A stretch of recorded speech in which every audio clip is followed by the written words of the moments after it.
Nagsisimula ng magdatingan ang mga bibisita sa Manila North Cemetery. Mahigpit na seguridad na ang ipinatutupad lalo na sa mga papasok ng sementeryo. Para sa update ng sitwasyon doon, alamin natin ang detalye kay Daniel Manalastas live.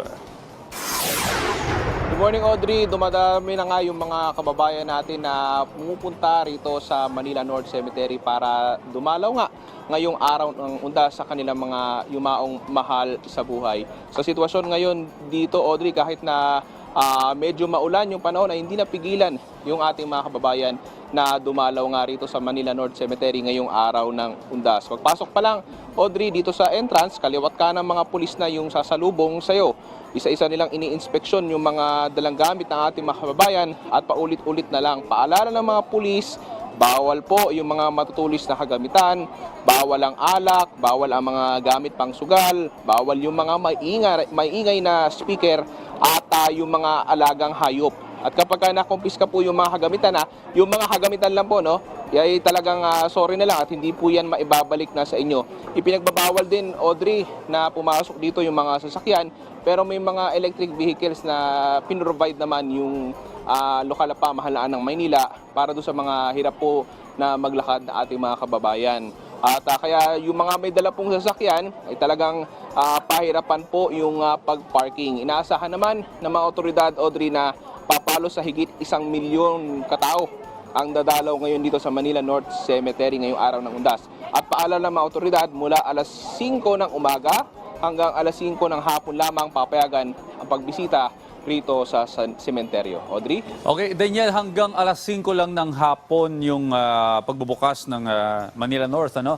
Pero kung sakasakaling may mga tao pa, may mga kababayan pa tayong nasa loob ng sementeryo, paano sila sasabihan na kailangan ng lumabas ng Manila North Cemetery? Audrey, sa pagkakalam ko yung cut-off lang yung alas 5. So, halimbawa, kung dadalo ka mamaya dito, Audrey, alas 5 ng hapon, nandito ka pa sa loob ng oras na yon, ay meron naman palugid na oras na pinibigay itong Manila North Cemetery para doon sa mga kababayan natin na nakapasok na sa sementeryo na bago mag 5 p.m.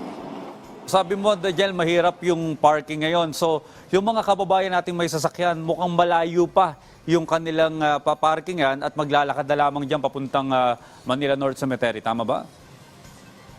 Sorry kung tama yung pagkakarinig ko sa tanong mo. Talagang bawal na. Diyan pa lang, diyan sa area na yan, wala na talagang sasakyan dyan. Mga tao lang talaga yung naglalakad. At kadalasan ng mga sasakyan nandun na sa may parteng A. Bonifacio. Doon ka pa talaga makapagparada. Kaya nga talagang mahirap magdala ngayon ng sasakyan dito dahil talagang pahirapan yung parking. At pero yung mga, kasi nga dahil malaki itong Manila North Cemetery at may mga kababayan tayo talaga naman na nahihirapan na maglakad, ay may pinoprovide naman na mga electric vehicle yung itong Manila LGU para doon sa mga kababayan na nahihirapan nga maglakad. Oh, well, pero sa nakikita ko sa monitor, Daniel, yung mga may iba lang motor pwedeng mag-park sa ibang mga lugar dyan. Mangilan-ngilan lang yan, Audrey. Kadalasan naman yan yung mga may katungkulan talaga ngayong araw ng Undas. Pero yung parking ng motor, doon lang yan sa may bungad. Yung talaga mga regular na bumibisita ngayon dito sa araw ng Undas. Maraming salamat, Daniel Manalastas.